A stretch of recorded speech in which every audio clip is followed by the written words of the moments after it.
Secretary General Caracciolo De Vietri,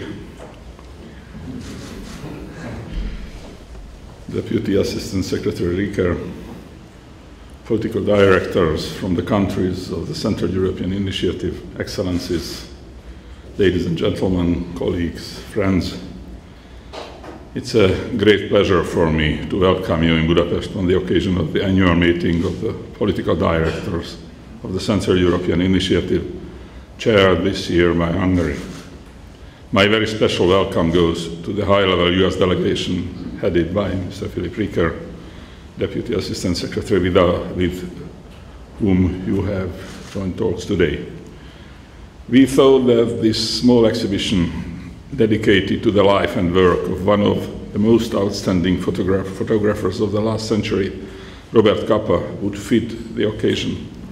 Right at the outset, I would like to thank for those who have helped prepare these colleagues from the cultural desk, Director Andrea Komáromi and Mr. Agota Baba. Robert Capa is one of those famous Hungarians who link Hungary and Central Europe at large with America. He was born a Hungarian as Endre Friedman in 1913 in Budapest and died as an American citizen in Vietnam in 1954 as Robert Capa, legendary war reporter and photographer killed by a landmine while accompanying retreating French troops there. The UNESCO has put the centenary of his birth on this year's list of anniversaries recommended for commemoration worldwide. Capa, whose artist name reads Cápa, it means shark in Hungarian, a nickname he had deserved as a mischievous kid back in Budapest, was a typically Central European figure. He emerged from his middle-class Jewish family to become a cosmopolitan celebrity, poor Central European émigré first, elegant American expat in Paris later, a close friend of people like Hemingway, Gene Kelly, or Ingrid Bergman. His heritage, in the form of about 70,000 negatives, is preserved at the New York International Center of Photography. It was his brother, Cornel Capa, and his biographer, friend Richard Whelan, who selected and developed 937 negatives, limiting their reproduction to 3 series. One of the 3 was purchased by the Hungarian government and is kept at the National Museum. May I especially welcome Mrs. Beatrix J. Lengyel and Mrs. Eva Fischli, museologists and curators of the exhibition. Capa had a short but intense life.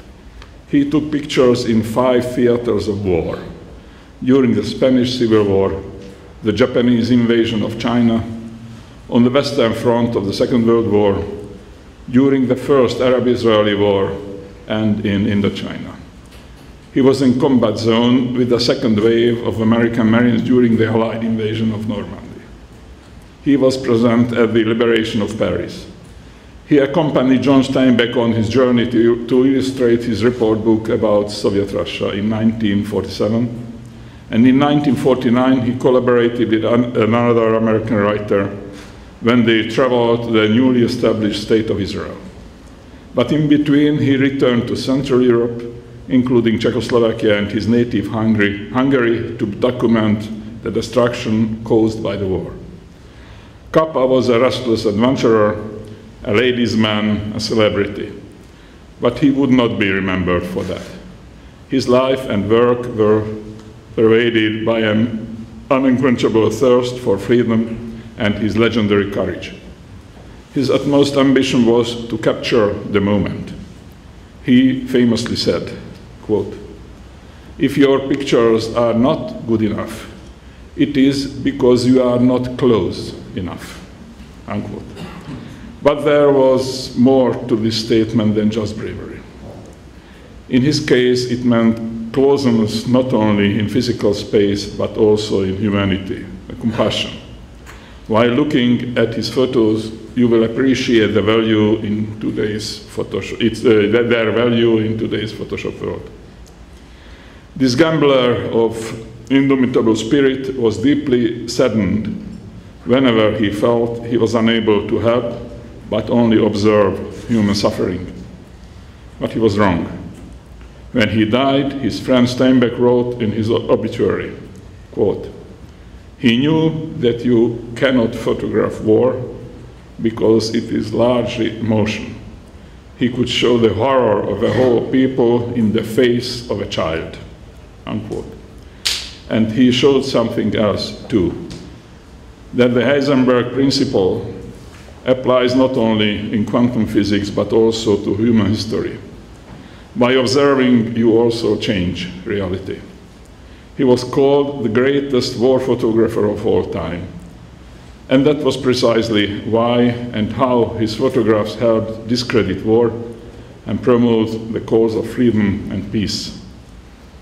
Art and culture are the best vehicle for the promotion of the image and the interests of a country or a region, as in this case. But truly great artists also make this world a better place. They remind us that we too have the same ultimate responsibility. Please enjoy the exhibition. Thank you.